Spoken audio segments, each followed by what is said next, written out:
Hello everyone, আজকে আমি আপনাদের সাথে দারুণ মজার এবং খুব সহজে তৈরি করা যায় এরকম একটা স্ন্যাক্স রেসিপি শেয়ার করব। এটা এতটাই মজা, বাচ্চাদের স্কুল টিফিন থেকে শুরু করে বিকেলের নাস্তা কিংবা অতিথি আপ্যায়নে একদম পারফেক্ট একটা রেসিপি। আশা করি রেসিপি আপনাদের ভালো লাগবে। তো চলুন দেখে নেওয়া যাক কীভাবে ঝটপট তৈরি করেছি চটপটা এই নাস্তাটি।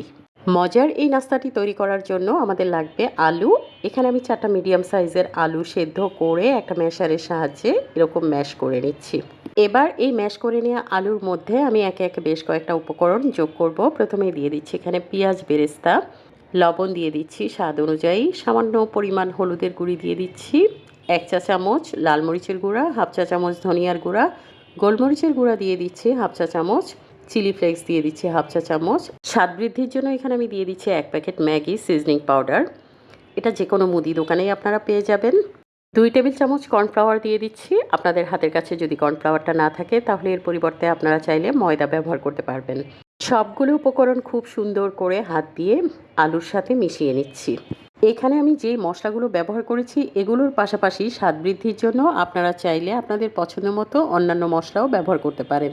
সব কিছু খুব ভালো মতো মেখে নিয়েছি।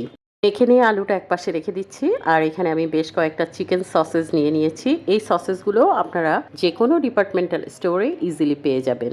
তো সসেসটাকে আমি এক প্রান্তে চাকু দিয়ে এরকম চিকন চিকন করে এর মাথাটা কেটে নিচ্ছি। তো দেখে বুঝতে পেরেছেন নিশ্চয়ই কিভাবে কেটে নিয়েছি। আপনাদের বোঝার সুবিধার জন্য আমি আপনাদের আরেকটা কেটে দেখাচ্ছি। সসেসগুলোর এক প্রান্ত ঠিক রেখে অন্য প্রান্তে চাকুর সাহায্যে চিকন চিকন করে এর মাথাটা কেটে দিয়েছি বেশ কয়েকটা ভাগে। বুঝতে পেরেছেন নিশ্চয়ই। সবগুলো একইভাবে কেটে নিয়েছি। এখন এগুলোকেও একপাশে রেখে দিচ্ছি আর মেখে নিয়ে আলুটা নিয়ে নিয়েছি। এবার যেটা করতে হবে মজার এই নাস্তার শেপ দেওয়ার জন্য প্রথমে আমি বেশ কিছুটা আলুর মিশ্রণ হাতে নিয়েছি। তারপর সসেজের যেই প্রান্ত আমি বেশ কয়েকটা ভাগে ভাগ করে নিয়েছিলাম সেই প্রান্তটা বাইরের দিকে রেখে অন্য প্রান্ত আলুর মিশ্রণের ভেতর দিয়ে সুন্দর করে চেপে চেপে এরকম একটা শেপ দিয়ে নিচ্ছি। দেখতে অনেকটা স্কুইডের মতো মনে হচ্ছে। আশা করি ভিডিও দেখে আপনারা বুঝতে পেরেছেন। তারপরেও আপনাদের বোঝার সুবিধার জন্য আমি আরও একটা করে দেখাচ্ছি। বেশ কিছুটা পরিমাণ আলুর মিশ্রণ হাতে নিয়ে সসেজের যেই প্রান্ত ছোট ছোট বেশ কয়েকটা ভাগে ভাগ করেছি সেটা বাইরের দিকে রেখে অন্য প্রান্ত আলুর মিশ্রণের ভেতর দিয়ে সুন্দর করে হাত দিয়ে চেপে চেপে এরকম স্কুইডের মতো দেখতে একটা শেপ দিয়ে নিতে হবে। সবগুলো স্ন্যাক্স আমি একইভাবেই তৈরি করে নিয়েছি। এবার এগুলোকে ব্রেড ক্রাম্বে কোট করে নিতে হবে। আর এই জন্য 2টো ডিম ফেটিয়ে নিয়েছি আর সাথে ব্রেড ক্রাম্বস নিয়ে নিয়েছি। একটা একটা করে প্রতিটি নাস্তা প্রথমে ডিমে ডুবিয়ে নিচ্ছি, তারপর ব্রেড ক্রাম্বে কোট করে নিচ্ছি। খুব ভালো মতো চেপে চেপে চারপাশে ব্রেড ক্রাম্বস লাগিয়ে নিতে হবে, তা না হলে ভাজার সময় খুলে আসতে পারে। প্রিয় দর্শক, আপনাদের জন্য একটি গুরুত্বপূর্ণ টিপস হলো আপনারা যদি এই নাস্তাগুলোকে বেশ কয়েকদিনের জন্য ফ্রিজে সংরক্ষণ করতে চান তাহলে অবশ্যই ব্রেড ক্রাম্বে ডাবল কোট করে নেবেন। এতে করে এই নাস্তাগুলোর ওপরটা ভাজার পরে অনেক বেশি ক্রিস্পি হবে।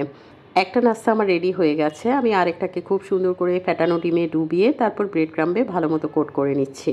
ব্রেড ক্রাম্বে কোট করে নেওয়ার পর আপনারা এই নাস্তাগুলোকে এয়ারটাইট বক্সে কিংবা জিপলক ব্যাগে ভরে ফ্রিজে সংরক্ষণ করতে পারেন 1 মাসের জন্য।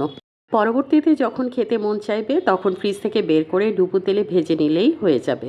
কয়টা স্ন্যাক্স ব্রেড ক্রাম্বে কোট করে নেওয়া হয়ে গেছে। এখন ডুবো তেলে ফ্রাই করে নিব। একটা ফ্রাইং প্যানে পর্যাপ্ত পরিমাণ তেল দিয়ে দিয়েছি। তেলটা গরম হলে একটা একটা করে আমি স্ন্যাক্সগুলো তেলে ছেড়ে দিচ্ছি।